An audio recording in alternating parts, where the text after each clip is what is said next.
Warga yang diketahui bernama Ardan Manopo tersebut diduga jatuh ke laut dan tenggelam. Jasadnya pun langsung dievakuasi petugas yang dibantu warga setempat dengan menggunakan perahu karet. Pagi hari ini kami di hari ketiga telah selesai melaksanakan operasi SAR dengan hasil korban ditemukan dalam keadaan meninggal dunia dan tadi sudah kami serah terimakan kepada pihak keluarga. Tadi juga kami sudah melakukan debriefing. Selanjutnya kami akan prepare peralatan. Setelah itu akan balik kanan menuju tempat tugas.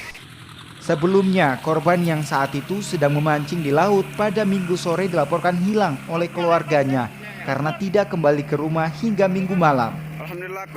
Petugas yang menerima laporan tersebut langsung melakukan pencarian pada Senin pagi.